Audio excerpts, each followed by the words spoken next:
On this first edition of AU Hoop Talk with Coach Brennan, presented by Launchbox Golf, we'll talk about the Eagles' early season success. We'll glance ahead to the UMBC game, and we'll talk turkey on this Thanksgiving edition, which starts right now.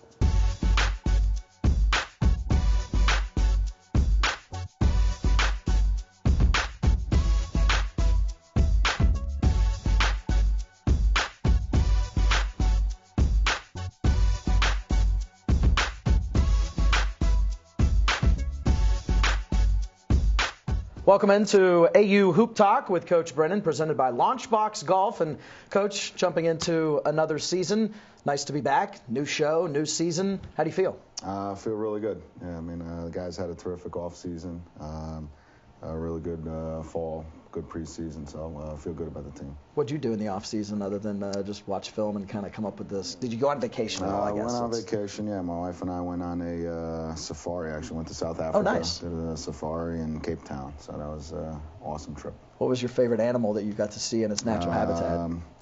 The elephants were fun because you can hang out with them. Like you can get real close and just be right in the midst of them. We pulled up right to, first thing we saw was a lion just several feet away. So that was some indoctrination into what I was getting myself into. But it was fun. It was a great trip. Yeah.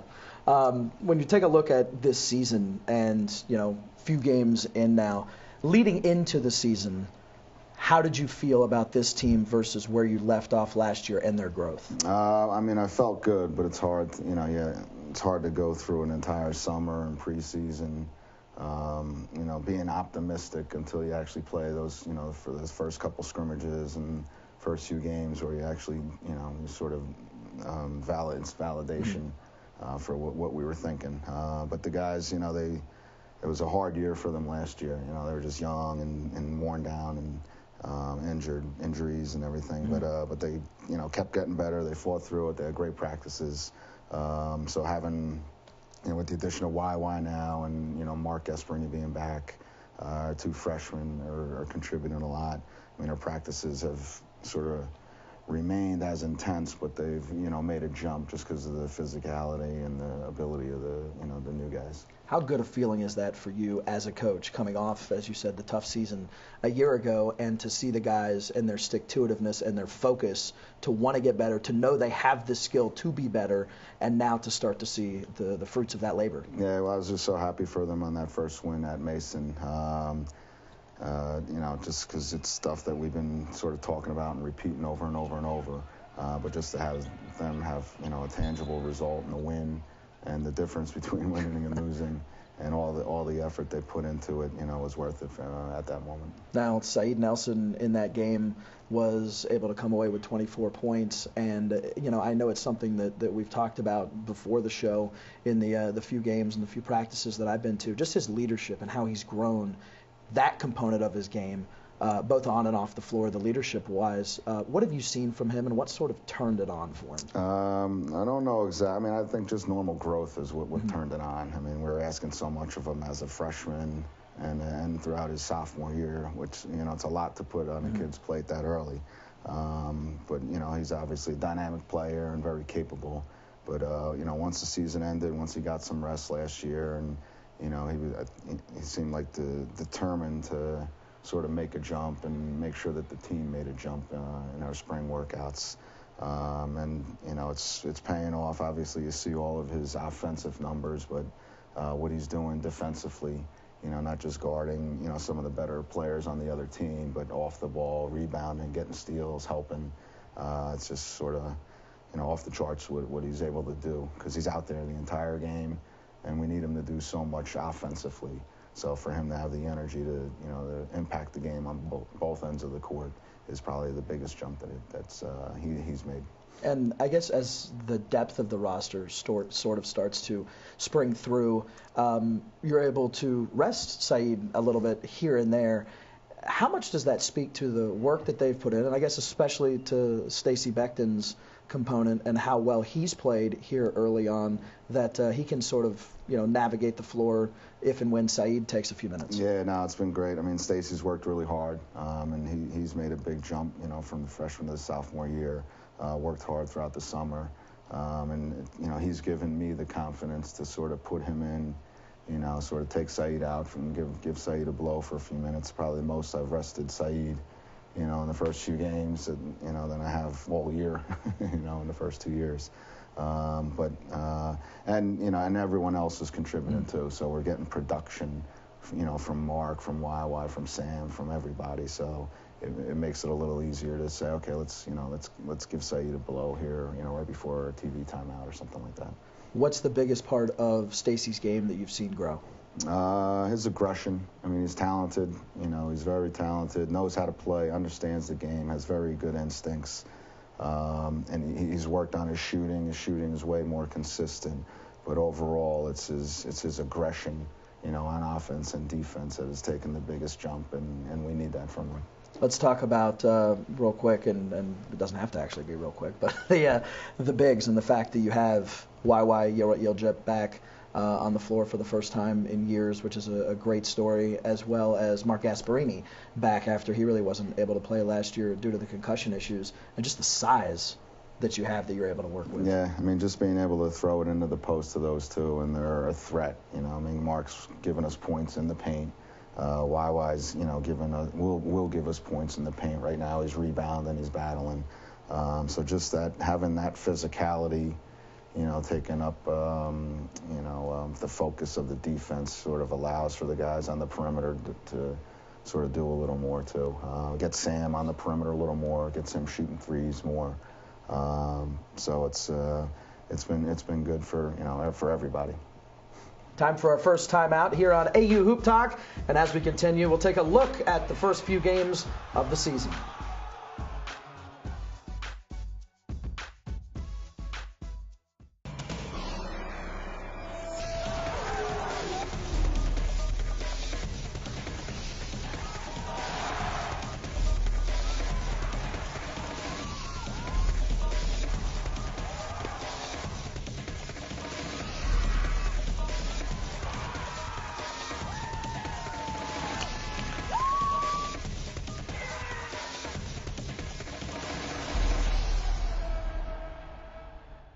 Welcome to our sleepy little college town. You may have heard of us. Here we stand up for causes as naturally as we sit down for classes. We believe that knowledge, understanding, and discovery will make the world a better place, and that our contributions are only limited by our imaginations.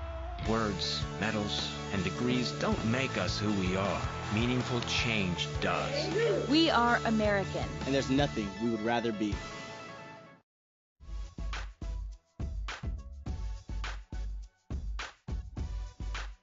Welcome back to AU Hoop Talk with Coach Brennan, presented by Launchbox Golf. And Coach, let's jump into the first couple games that you guys have played, including the big win to open up the season on the road over there in Fairfax, Virginia, against George Mason, against an A10 team. That had to have felt great. It did, yeah. They're picked fourth in their league, so a very good team. And it was a good game. I thought we played really well. I thought we defended well.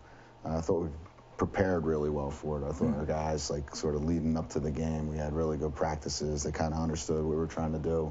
And then they went out and essentially executed, essentially what we wanted to do. And Mark Gasparini, we had talked about in the first segment, he really hadn't played much because of the concussion issues a year ago, back and really makes a huge impact in that game. Yeah, no, he was scoring and, tosses in a half-court shot like we were talking about, in the break. But that was big because, just like last year, you come close and, you don't quite get the win. That it's deflating and it has a big impact. So, to play so well in that first half and then for him to put that shot in, going into halftime feeling good, and the guys ran in the locker room, excited, positive, saying, hey, we can win this game. So good for him because he's able to see instant success coming back on the floor, game style.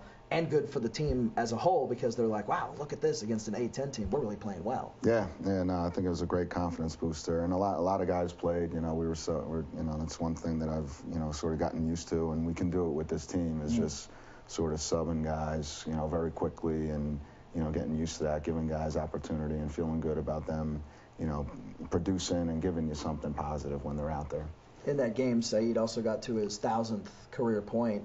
And seems to have gotten there pretty darn quickly. I mean, the amount of time it took him to get to 1,000 points, pretty impressive. Yeah. Well, the ball's been in his hands, since he stepped on campus, and it's going to continue to be the case. But he's been great, and he's getting other guys involved. So obviously he can score, he can get to the rim, he can go by his man almost at will.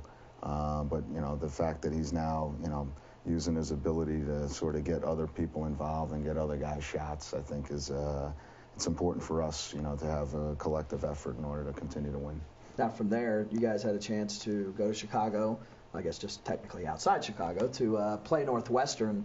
First of all, did you get any time to grab any pizza, any deep dish? We did. It was actually after the game I did, but we had about a 3 a.m. wake-up call, so I didn't want to, eat an entire deep dish pizza right before our 3 hours of sleep. Now, you've had a chance to travel around a bunch. You've had pizza, I'm sure, because there's the nature of sports. Seems that pizza's everywhere.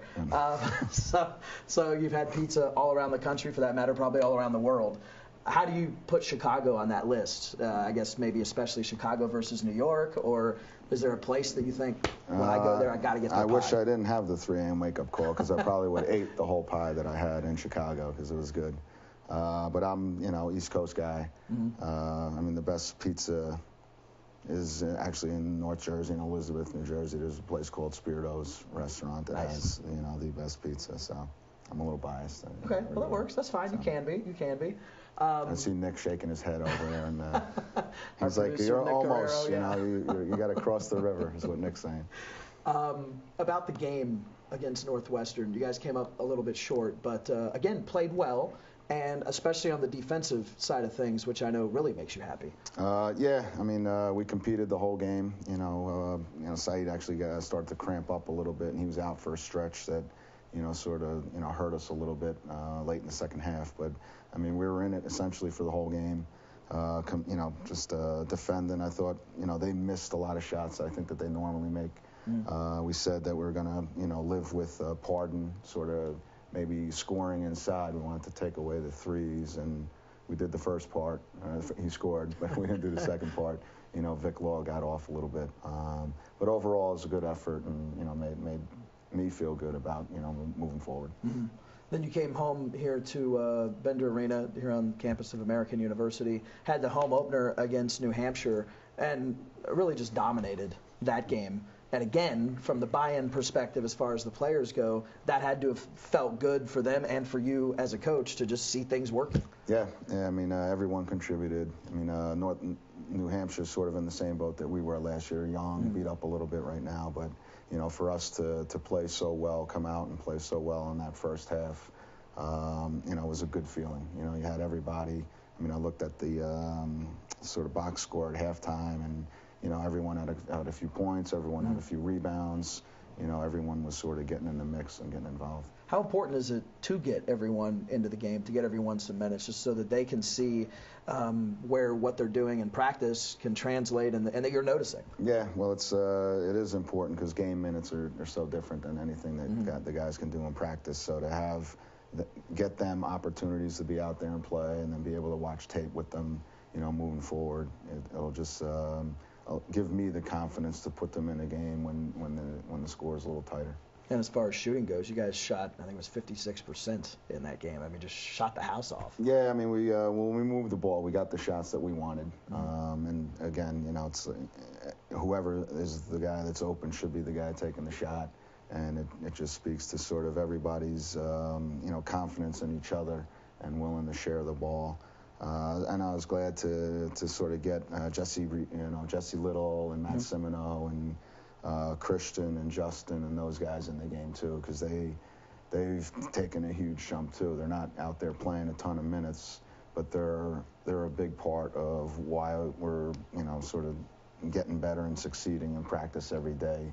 They're pushing us, they're defending, they're whatever it is, running the other team stuff, and they're doing a terrific job. So I was happy to get them in and give them some minutes and keep them moving forward, because we're going to need a couple of those guys down the road. And Josh Alexander also had a few quality minutes in that game. Yeah, Josh has worked hard since he stepped on campus. For a non-lefty, I don't know how many guys their first college career points are 2 lefty hooks, but what his was. But it's good to see him do the things that we're practicing and have success. I think he can be a really good player. I mean, he's got great instincts, great feel for the game, and I'd like to try to get him in more if I can. So that was, good for him, to sort of allow me to, feel confident to do that next time. We approach another timeout here on AU Hoop Talk with Coach Brennan, presented by Launchbox Golf. And as we continue, we'll look forward to the UMBC game and talk to Mike a little bit about Thanksgiving.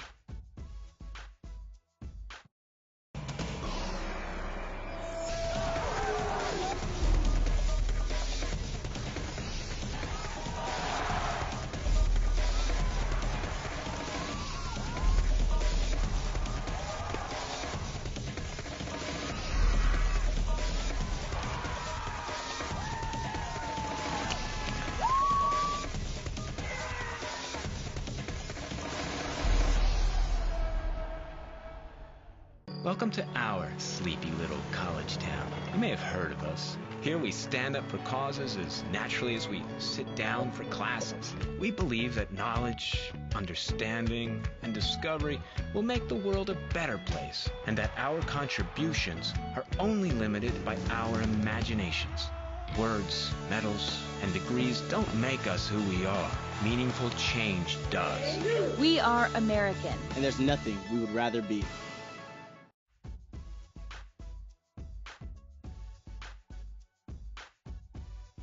Welcome back to AU Hoop Talk with Coach Brennan, presented by Launchbox Golf. And let's jump into the upcoming game against UMBC. Obviously, UMBC made huge headlines during the tournament last year, becoming the first ever 16 seed to knock off a 1 seed in Virginia. Not only knocking them off, but doing so by 20 points.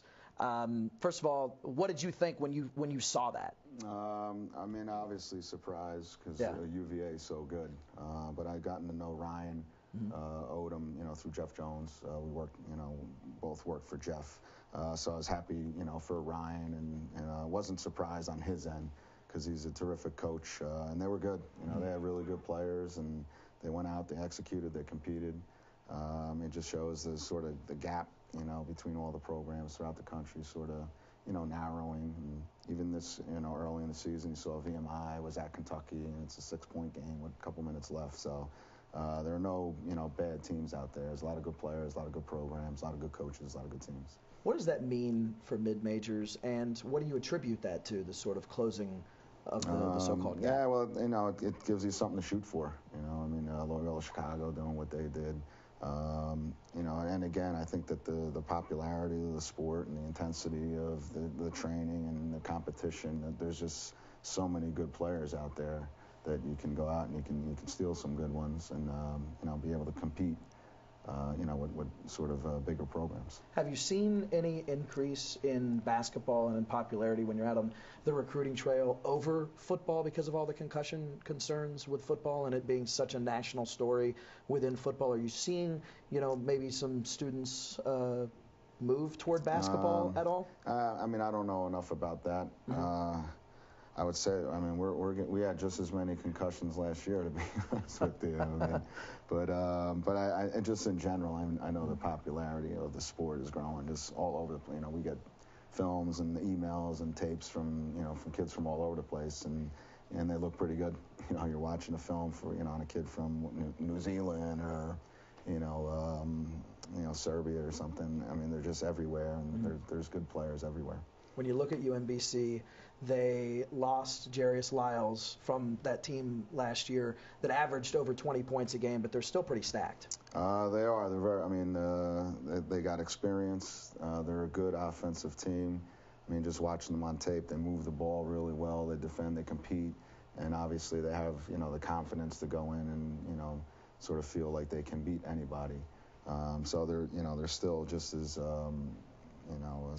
offensively dangerous this year with the guys they have on their team. What for you is going to be a key against UMBC to sort of keep that good taste in the mouth that you've seen over these first few games going against the Retrievers? Well, they're going to be very difficult to defend. They can really shoot, and they're all of their players are good with the ball. And then their bigger guys are sort of pick and pop foremen, so they're really going to stretch the floor. So it'll be a tough game, I would imagine. defensively for Gasparini. But we got to somehow take advantage of that on the offensive end. Let's jump into Thanksgiving, which is upcoming.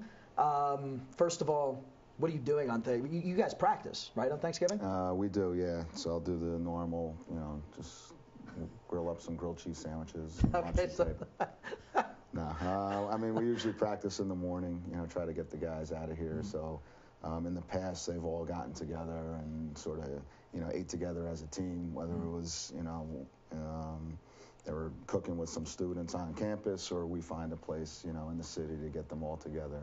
But again, it's just, it's hard. It's like you got to give them a few hours to, celebrate and, enjoy a holiday. But they also, you got to remain focused and have a good practice, feel good about, your time with, together with your teammates, and then come back the next day and be ready to go. When you think about Thanksgiving as a kid growing up, anything really stick out to you? Any of the dishes really stick out to you? Anything that you really love or really hate, for that matter? Turkey being, moist and delicious. Mom being up at 4 a.m., working on the turkey. So not me, but I could smell it, but I wasn't getting up helping out. But now we always had big family gathering, so it was always fun. Were you watching the Macy's Day Parade? We were probably watching football. Maybe, we probably watched the parade a couple times. But no float, no balloons really stick out to you as to your favorite one? No, not particularly. Maybe, what was it? Snoopy? No, not Abbott and Costello. Who were the other two? The March of the Wooden Soldiers, wasn't that always on? Yeah, No. yeah. And It's a Wonderful Life is always on as well. There you go. And that's how Coach Brennan is going to be spending his Thanksgiving. And, of course, for more on the Eagles, be sure and log on to all of the social media pages. For all of us that put this show together, I'm Dan Lang saying Happy Thanksgiving from AU Hoop Talk with Coach Brennan, presented by Launchbox Golf.